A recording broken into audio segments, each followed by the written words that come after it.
It's great to come last in line. I don't need to repeat too much. There's great synergy among the things that we are saying today and the work that we do. But just to emphasize a few points, so sometimes you'll see me skip a few things since we've said them multiple times today.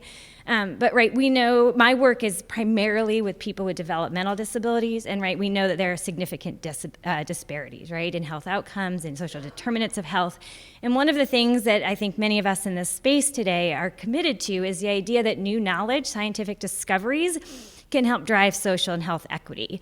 And yet there are all these ethical, legal, and social dynamics that can contribute to people with disabilities being understudied, so left out of work, of being inappropriately included in ways that are maybe done without their consent or in ways that are disrespectful, and often, a mismatch of priorities in what we're measuring, what interventions, what we're trying to change in terms of outcomes with our interventions. And that is to say that ableism infiltrates research or the process of knowledge production.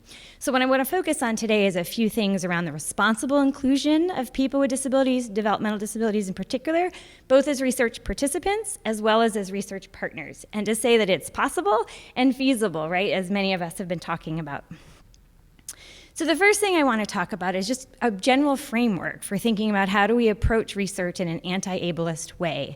And really one of the things that we can do is to become better allies if we are people without lived experience of disability. And if we are people with lived experience of disability, we can also work on thinking about where is the internalized ableism that's infiltrating our work and how do we transform this. So we know that many of our fields, particularly the historic study of developmental disability, in particular intellectual disability, has its roots in ableism, in segregating people and abusing people, removing them from their communities, sterilizing people so that they can't reproduce, all sorts of horrific things. And those frameworks, those belief systems, infiltrated how we do our work and what we thought was good, in the removal of people with disabilities from their families, for example. And since then, we increasingly see the errors of our ways. We've had a disability rights movement that has helped us think about different priorities, different outcomes that matter, and rights, really importantly, and this idea of nothing about us without us, So what does that look like? How do we think about infusing what we're learning from the disability rights movement with how we do research? How can our scientific practices and our policies reflect anti-ableism? And how can we be better allies, whether we live or do not live currently with a disability? So one of the things that we want to emphasize is the idea that we can really learn from and nurture long-term mutual relationships with people, all of us have talked about this. It's in many ways, excuse my animation, the no-no, but the many ways, that we can think about how do we learn from experiences of having lived in institutions to pushing through barriers for disability rights. Rather, that's the right to live in a dormitory and pursue higher education, the right to parent, the right to be your own guardian and drive decisions in your life. And how do we think about bringing those in and making sure that we understand those experiences? The other thing that we can do is think about how do we amplify the voices of people with disabilities in institutional structures that influence research, So many of us work at institutions of higher education, and we can think about where are the opportunities that we have influence. So for example, I'm one of those IRB members. Where are the people with disabilities on our IRB? That's some jargon, my apologies. Those are ethics review boards that are looking at how we treat research participants who are in our studies. When we write, when we present, are we doing that hand in hand with people with disabilities? Are we thinking about making sure that our journal editors include people with disabilities? Some of the other things that we can do in terms of acts of allyship is thinking about how do we infuse these anti-ableist frameworks into our own research, Many of us have been talking about these models of disability. How do we think about integrative models of disability that look at multiple levels and the ways that disability is experienced and can be addressed to improve the quality of our lives and social and health equity? How can we do nothing about us without us? And how can we generate knowledge translation, Through the scientific process, create new resources, new policies, new practices that will transform people's lives and make sure that people are included in research, as we'll talk about more in just a moment. One of the other things that we can do, a few of us have been talking about this today, is this idea of how do we keep growing? This convening is a part of this. How do we challenge ourselves to look at our own assumptions, overturn them, and do better? or be inspired by new ideas, or think, goodness, yes, 20 years ago we did this. I can't believe we did that. Now today we do the X. So how do we embody a career-long commitment to disability rights, reflexive practice, and growth? And there are so many ways we can do this, right? We can create accountability groups to challenge ourselves. We can use review processes. We can get feedback from our partners about how things are going and what we can change. We can continue to learn. And those are all really important things in terms of being allies as researchers.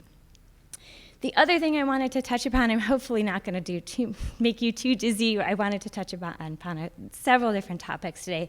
Willie Ann queued this up perfectly because we have done some shared work in looking at eligibility criteria, right? So one of the things that we're all eager to do is overturn the barriers that are keeping people with disabilities out of spaces, right?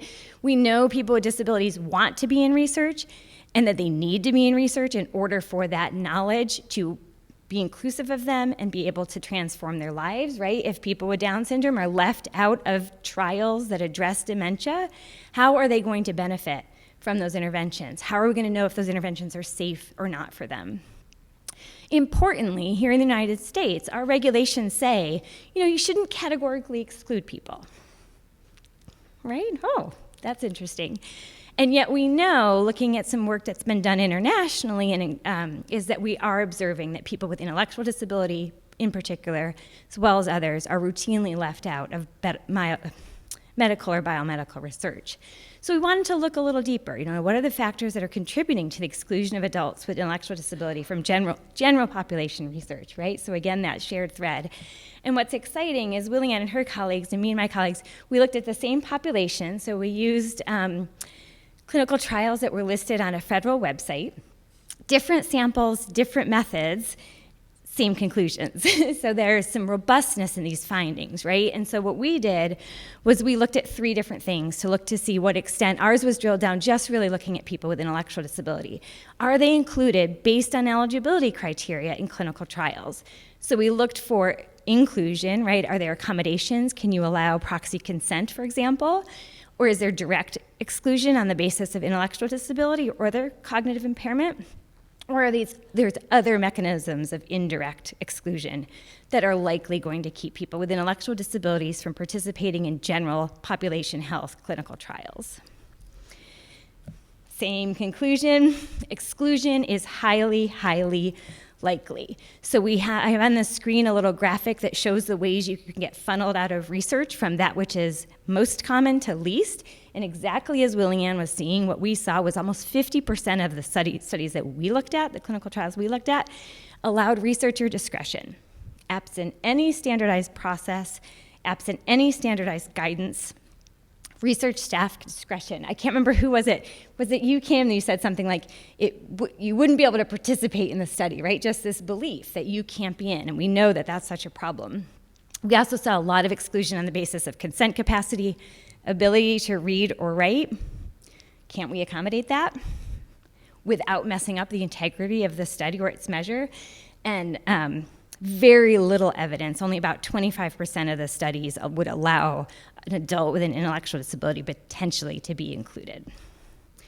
So we need to change this, right? We need to approach all of our research with the presumption of competence. We need to think about how do we support decision-making and how do we have meaningful assent processes, right? So if somebody does have a legal guardian, how do they still have control and choice over that decision?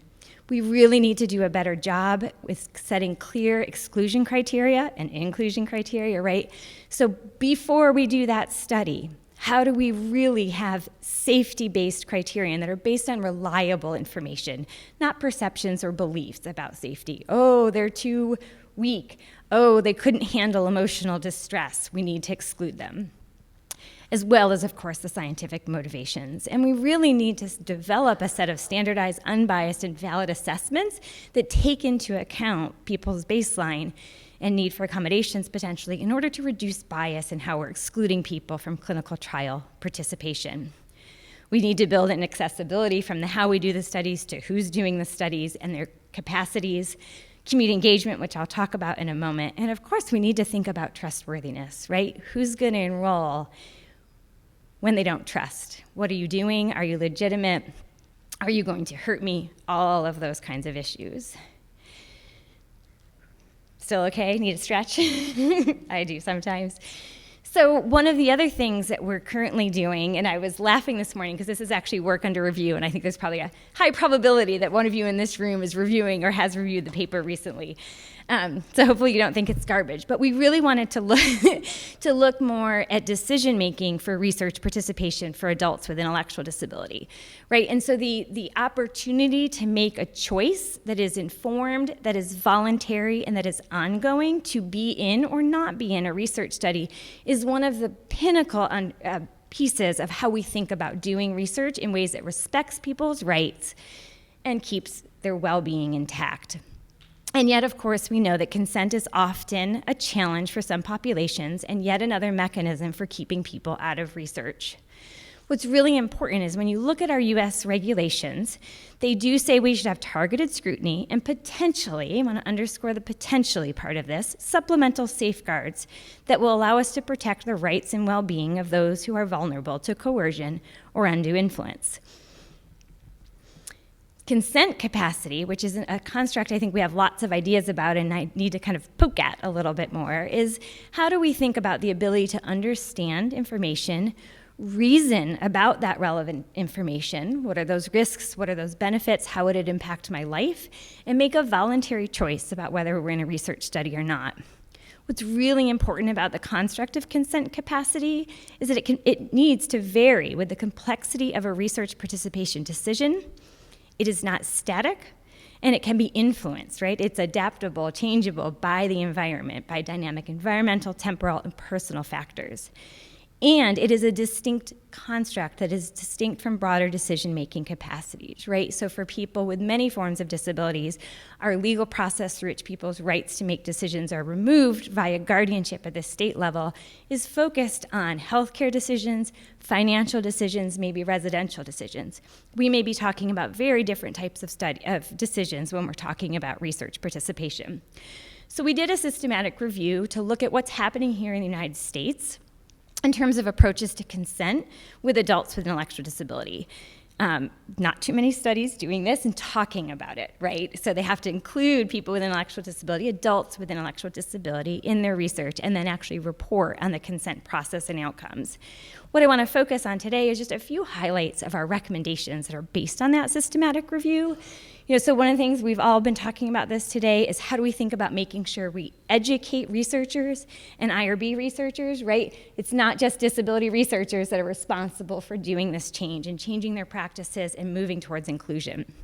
So we may need to educate folks on anti-ableist research frameworks, and we also need opportunities to develop the skills to interact with people with disabilities so that we are respectful, so that we accommodate them in communication, right? Slowing down, using images, whatever that might be. We need to end categorical exclusion of adults with intellectual disability and categorical assumptions about their incapacities. And we need to develop consent protocols, decision-making processes that are based on the complexity of the research decision. Not each decision is equivalent. The risk profile is different, the benefits profile is different, the length of commitment is different. And so then we need to holistically evaluate the characteristics of the target population and identify whether there are any additional considerations regarding consent based on those characteristics. Are we worried about coercion in a unique way, for example?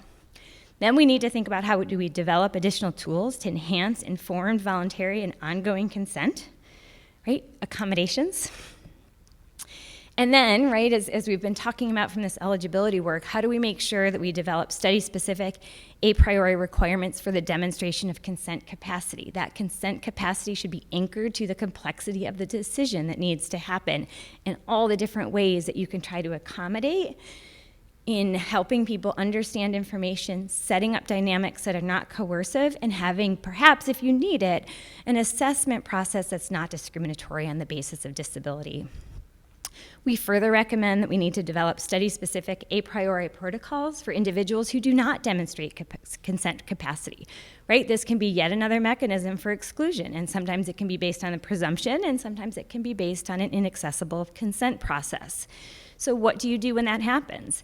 Can you engage folks in non-research programmatic activities so they still have an opportunity to participate, just perhaps not in the research elements? Is there a way to engage a surrogate person for consent and then to promote meaningful assent? Is that appropriate? Is this a type of decision that somebody else should be making for you? And how do you create an assent process and protocol that's really respectful? When you do engage somebody with a legal guardian or other legally authorized representative, how do you develop these study-specific a priori protocols for how you'll include them, when you'll include them, and what consent's gonna look like, and how do you have meaningful consent so that the person with a disability has the final word on their participation?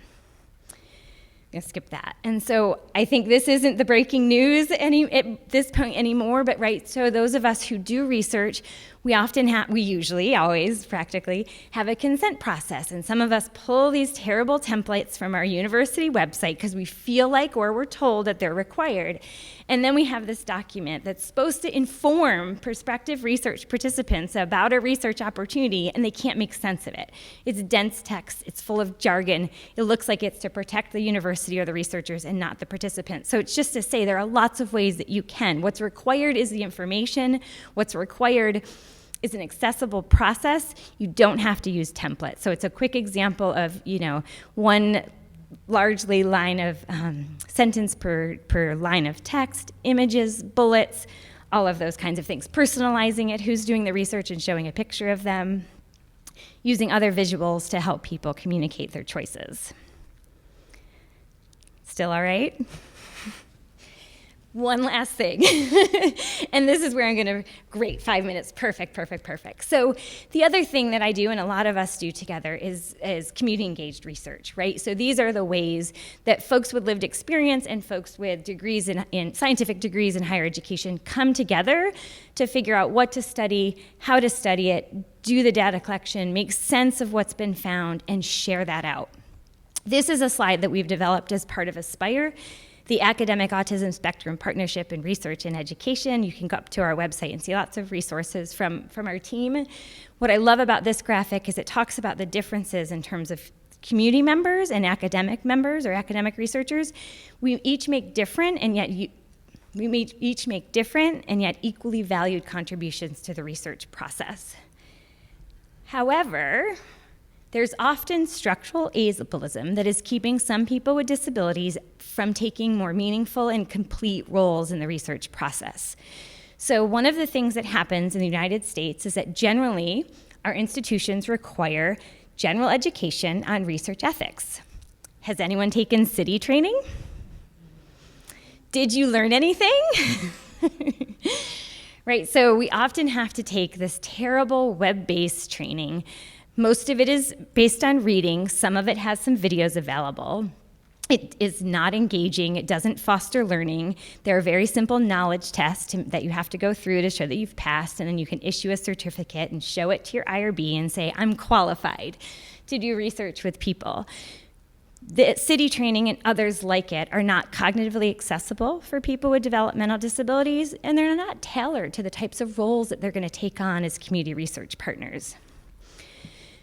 What's important is sometimes we often think we have to take CITI training, or our institutions think we have to take CITI training, but it's not true. As it turns out, the common rule, which is the federal law that governs the engagement of people in research, actually does not specify educational standards or methods.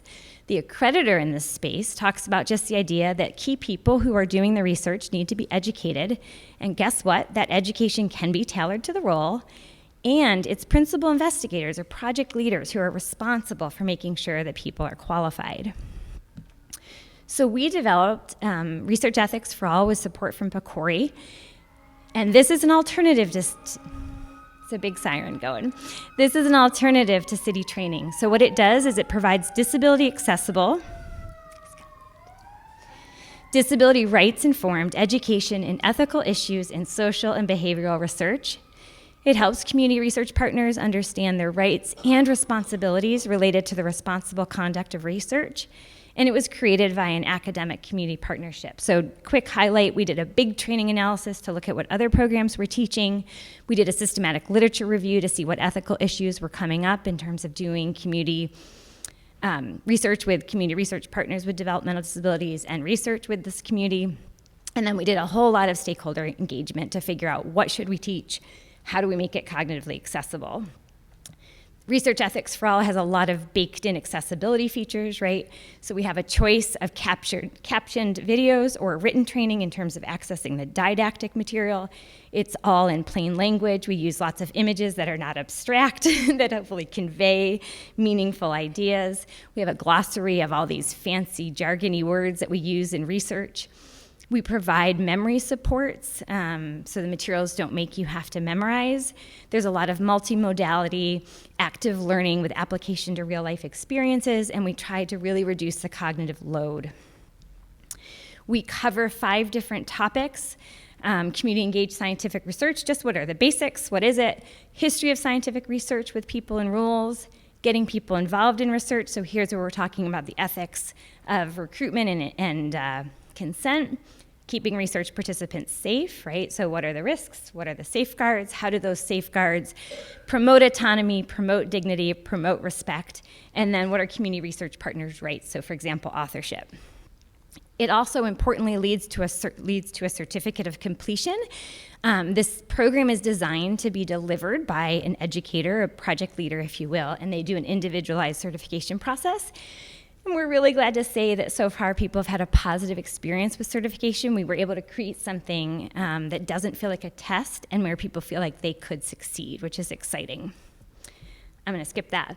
I should have done the QR code. I need to get on the ball with this, but our website is the letter E, the number 4, all.org, and you can check out our program, and we hope you'll enjoy it and be able to use it, and that people with developmental disabilities, when they are part of research teams, will be able to engage in a fuller set of roles. To get full access to the training, you need to register.